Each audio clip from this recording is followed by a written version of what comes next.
अनुभव आपल्याला मिळतोय म्हणजे मी म्हणतो एक 50% आपण अनुभवतोय. तर आपल्या सोबत अमरावतीचे धारकरी आहे. आपण त्यांच्याकडून मोहिमेबद्दल प्रतिक्रिया जाणून घेऊया. दादा, आपलं नाव काय? माझं नाव भूषण गायकवाड आहे आणि मी अमरावती जिल्ह्यामधून आलो. ही तुमची कितवी मोहीम आहे? ही माझी दुसरी मोहीम आहे. या आधीची मोहीम रायरेश्वर ते प्रतापगड आणि आता ही दुसरी माझी मोहीम आहे. तुमचा अनुभव सांगा ना मोहिमेमधला, तुम्हाला कसं वाटतं? आता जायचं आता म्हणजे असं आहे ना की आता सगळी मुलं आमच्या अमरावतीमधून जातात.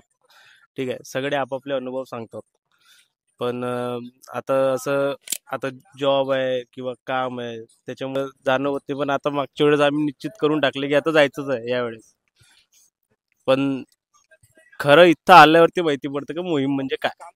म्हणजे आपले मावळे जे छत्रपती शिवाजी महाराजांसाठी लढायला जायचे, ज्या वाटेने जायचे, कसे जायचे, आता तर आपल्यासाठी मोहिमेमध्ये सेवा म्हणजे पाणी आहे, सगळ्या गोष्टी आहे, स्टॉप पण घेतात, ॲम्ब्युलन्स आहे, सगळे फॅसिलिटी आहे. पण त्या काळात तर ते पण नव्हते ना. पण हा जो अनुभव आपल्याला मिळतोय म्हणजे मी म्हणतो एक 50%च आपण अनुभवतोय. ठीक आहे, त्यांचं जे फक्त 50% आपण अनुभवतोय, ते 100% अनुभव आपण नाहीच घेऊ शकत. या जन्मात तर नाही घेऊ शकत. पण हे जो आत्तापर्यंतचा माझा अनुभव आहे खूप छान आहे आणि मी म्हणतो की सगळ्यांनी एकदा किमान एकदा तरी सुरुवात म्हणून तरी एकदा तरी मोहिमेला यायला पाहिजे.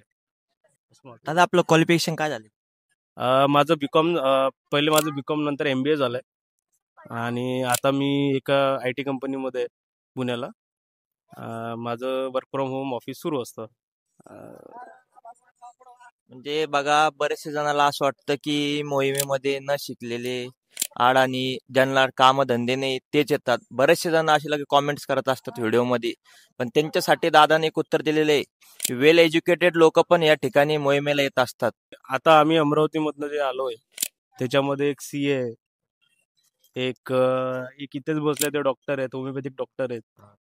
एक आता म्हणजे CAच्या अंडरमध्ये आता इंटर्नशिप करतायत ते आहेत. म्हणजे एक ॲडव्होकेट आहे. म्हणजे असले खूप सारे धारकरी आमच्या सोबत आहे आता सध्या. आता ते म्हणजे आता तुम्हाला माहिती आहे थोडे मागे आहे, थोडे पुढे आहे. पण आता सगळे असे आता असे आहेत आमच्या याच्यामध्ये. काही सध्या कॉलेजेसमध्ये आहेत, जे त्यांचं व्यवस्थित शिक्षण घेतात. तुम्ही अमरावतीतनं किती धारकरी आलात?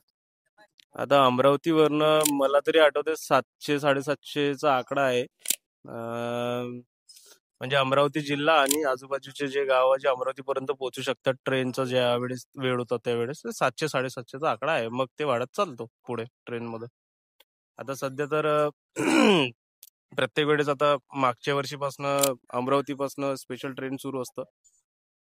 ज्या म्हणजे आता जसं रायरेश्वरला होतं मागच्या वर्षी, तर आम्हाला साताऱ्यापर्यंत ट्रेन होती.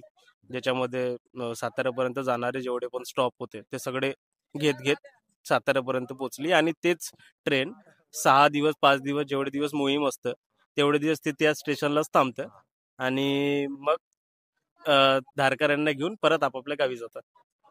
तसंच आत्ता वीर स्टेशनपर्यंत ट्रेन आली आहे. ती 4 दिवस 5 दिवस थांबेल मोहिमेपर्यंत आणि मग तीच ट्रेन आम्हाला घरी घेऊन जाईल.